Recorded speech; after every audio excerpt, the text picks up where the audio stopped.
Hello world, Patricia O'Connor and Frida Reba Dorsey here, and today on the balcony, well, we'll start with yesterday. Yesterday, while I was out on the balcony, I was watering the trees, and I so appreciate my little trees. While I was looking at one tree, I would water it, and I would look and think, oh, I really like the way the twist came out on that. And then I would water another tree and I go, oh, I really like the way the roots are coming around on that. And then I would look at it, and I had all these little things to appreciate about the little trees that we had all worked on last fall. And when it came time to water this one, you may not recognize it. I looked at this one and went, this one's bringing up the rear. What rear? It's not really, they're not really running or moving or racing. How can it be bringing up? And by that I mean, out of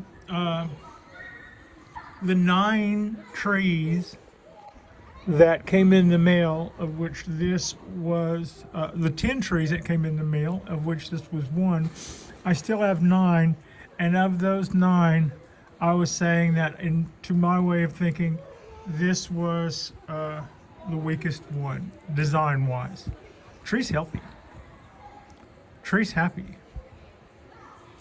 Tree doesn't really feel like it's coming in second or third or ninth or anything like that. It feels like it's growing in a cup and it's getting fed and it's getting watered and things are going pretty well. But so with that in mind, that it was 10th, or that it was 9th, I should say, 9th out of 9, I lost 1. I decided to bring it in, and then I decided while I was watching cartoons and videos and all the stuff I was watching last night, I decided it wasn't a show. But so, like I'm almost done talking about it, and that would have not quite been a show. But what I didn't like about it was from, let's see, that second top, you can see we have, it doesn't bend. The bend collapsed, right? About where that second bud is. There's a little break in the trunk right there. Coming on around, I think you can even see it. I'll even turn it to you a little bit. Touch the screen so we can get that, maybe got it focused a little better. But that's what I was looking at the time. That's what I was, so instead of being a good curlicue, it collapsed there. So rather than do any further damage, I stopped because I didn't watch it tear, I didn't watch it separate. I saw it make a big old huge break. So I just basically bailed out there, which still allowed for a long piece of branch just to go from bottom right. It just then went straight up. A little bit of a twist to it, but it basically went straight up. So last night I tried to put some more motion in it, and I tried to straighten out this arc a little better. I wasn't entirely successful. What I like is round. I prefer round, graceful curves in and this not necessarily rainbows, but I try to make these things into like tight circles. And what I don't like to happen is for it to do what it's doing right next to that bud and have the arc collapse like that did. So that's less grace and more I don't necessarily know that it's bad. I mean, what is the effect on the tree? Nothing growth-wise. It survived that. Pine trees can move their whatever it is they're moving up, down, and sideways. So if moisture or sap or whatever is traveling down a little vesicle tube inside of a pine tree and that gets broken off, it will just move sideways to another one and go around it. It'll just change lanes. Some trees can't do that. So sometimes if you cut a line on a tree somewhere, you'll see things die all the way up that were being fed by whatever was, whatever that line was feeding, basically. So what I did to this is I took some of the kink out of that, or I expressed it a little better. I also had, I don't know if you can see it here, back in the back there, I had two long ovals there, and I was able to change the way that looked. And then I took my thumb and index finger and squished the whole thing together tighter. And then I took the last 6 inches of this bend. You see where the wires end here at the top? I wish I had one. Well, I could. Well, no, there's no place to set it. Okay, yeah, actually there is. We'll set it. We'll set it here. Set it here, Pat. Okay. So it had, from there, I had a lot more work to do. But basically it stopped here and just came kind of straight up. It had a little twist to it, but not much. Not as much as it has now, which is still probably not quite enough. But I compressed that whole thing. So what what my plan was not a real plan, but just to take the tree that I thought, out of the 9 trees that I bent, styling wise, I thought this one was 9th. And then I thought that I would try to help it. And so we did. Now, I didn't get rid of my collapse. Our lights just popped off. Those are 740 watt Voltec FL1s, full spectrum LED. Anyway, that's a little change of subject there. I'm still talking about the pine trees. So thinking that this was number 9 out of 9 styling wise, I brought it to the bench, and then I decided there probably wasn't a whole show in trying to tweak it a little. So I just kind of watched. I watched TV last night, and I had some bonsai moments with Frida. We had dog treats and bonbons, and watched bonsai videos, and I amended this a little. About the part where it's collapsed right there. I can show you, but I can't show you and get my finger in frame too. That's unfortunate. Right there where the bend collapses a little. That's unfortunate, but instead of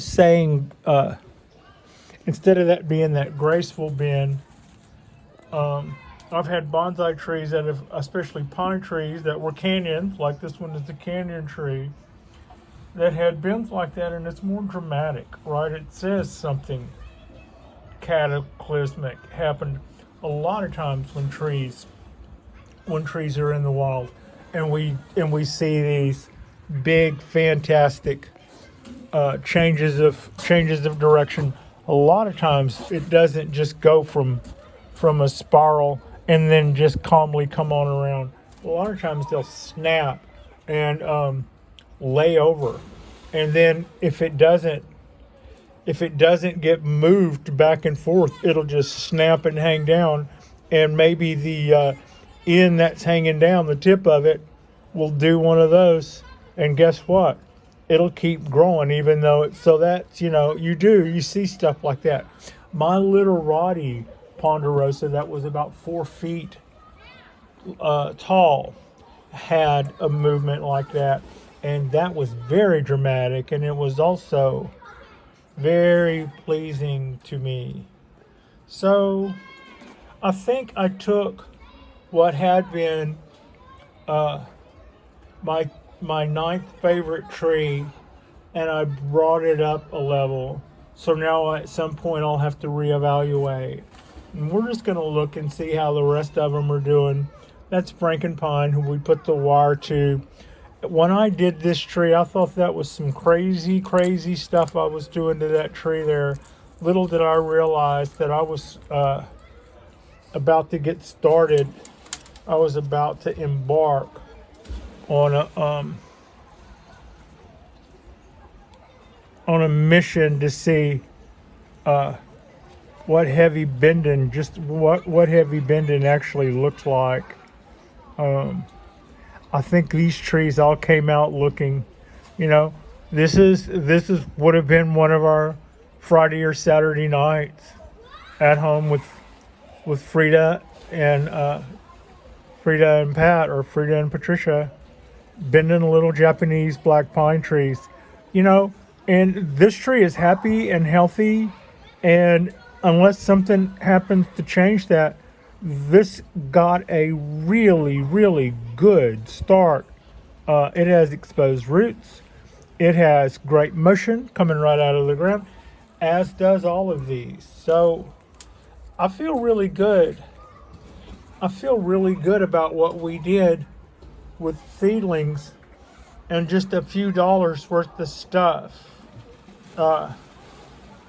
Yeah, this little guy was a sad sight when it came to us in its little box. It was smaller than all the rest of them, but it was also a little greener.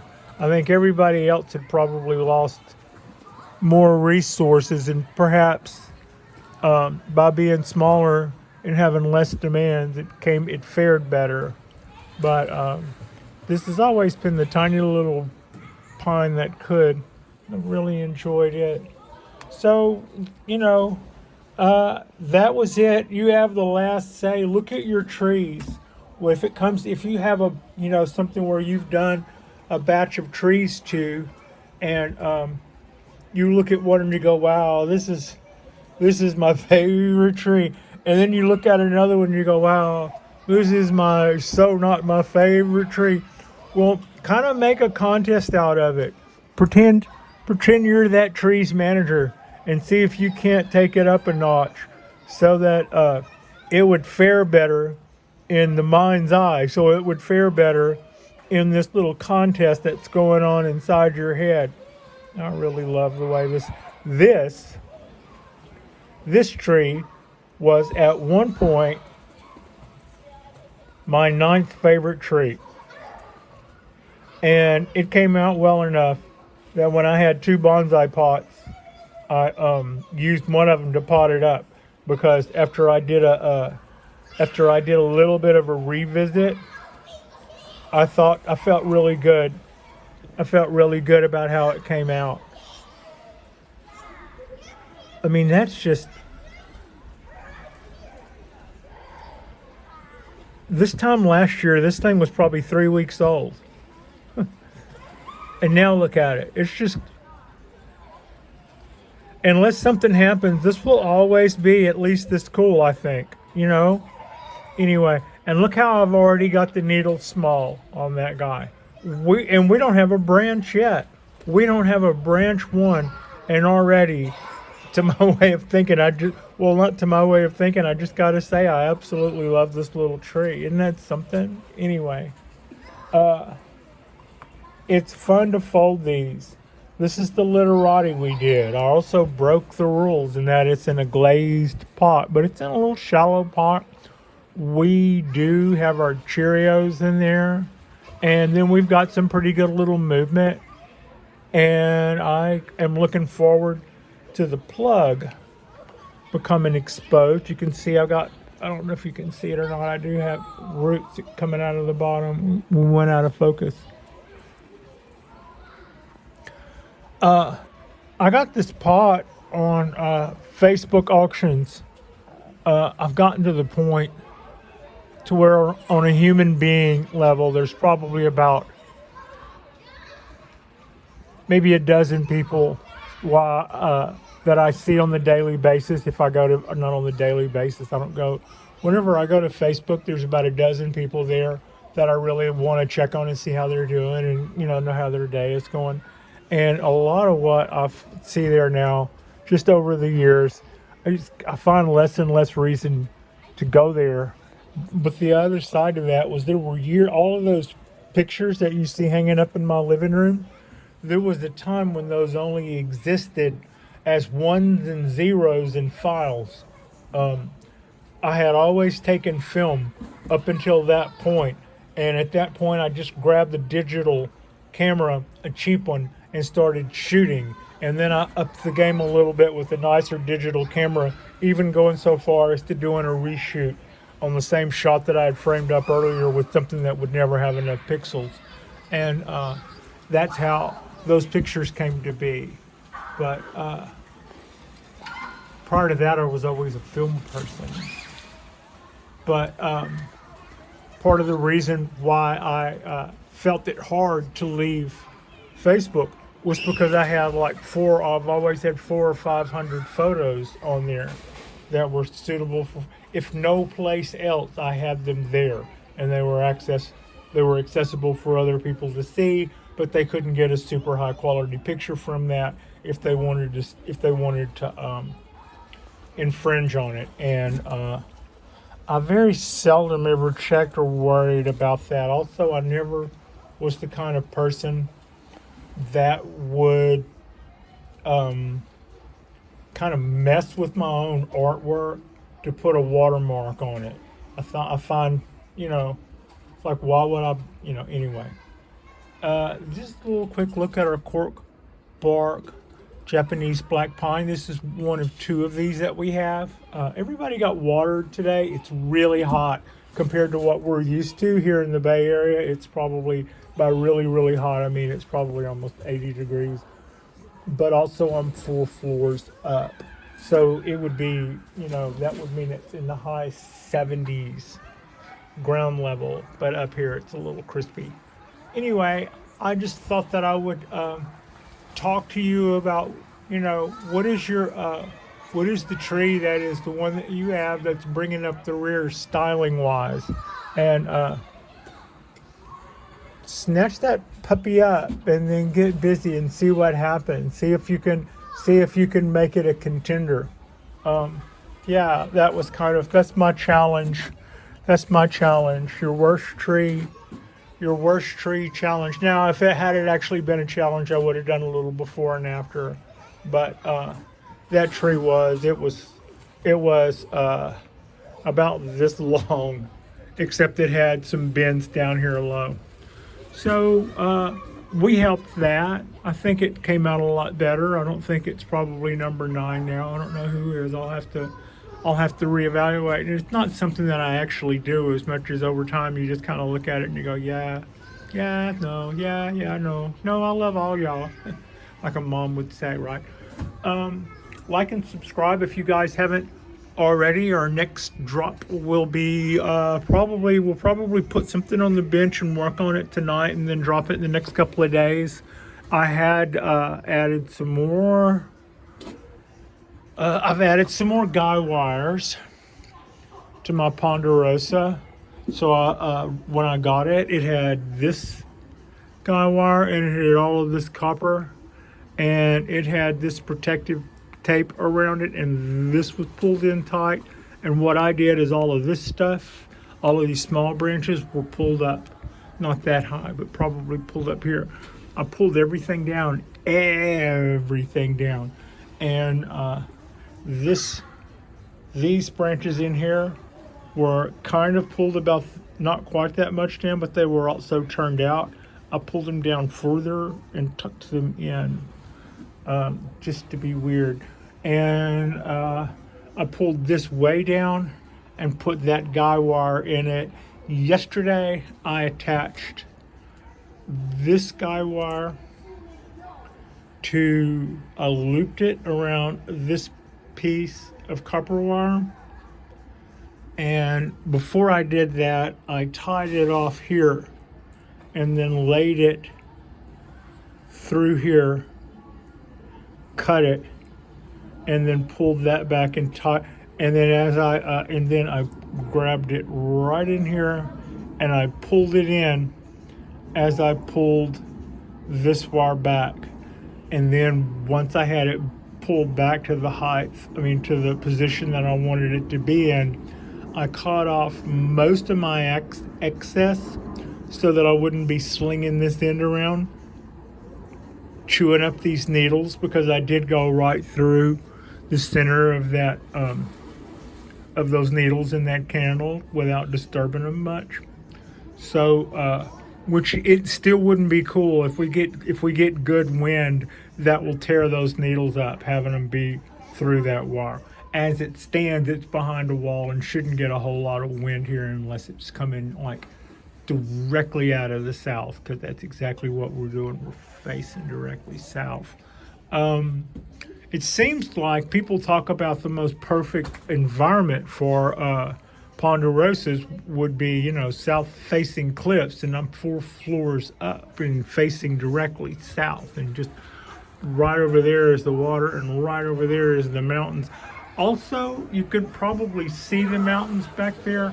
When I look at the territorial map that shows where Ponderosa lives, I've figured it out.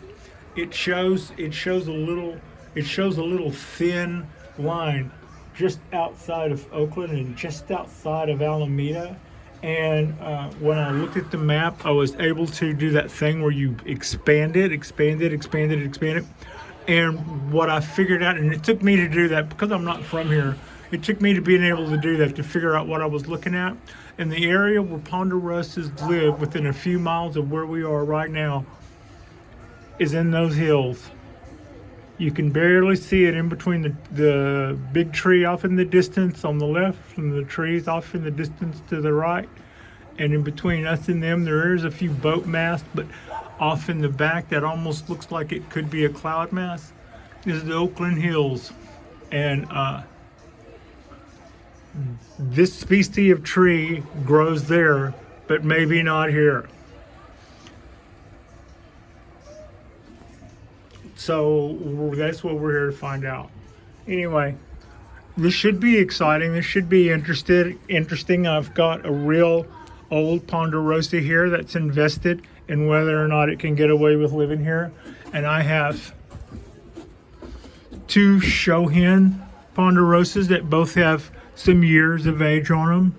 And I have 10 seedlings that we're currently turning in to folded little Ponderosas. I'm folding them up like what I always say, like clowns fold balloons into circus animals. That's what we're doing with these.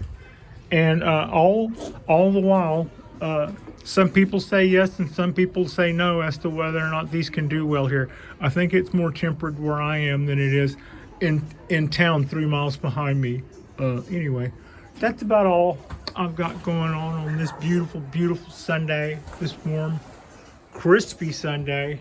And like and subscribe if you guys haven't already. Like I said, our next drop, we will record something tonight, which will probably be another Ponderosa pine folding, and then we'll drop that. Maybe that'll be our Monday drop, and then that'll just take us right on into the week. And thank you so much for watching.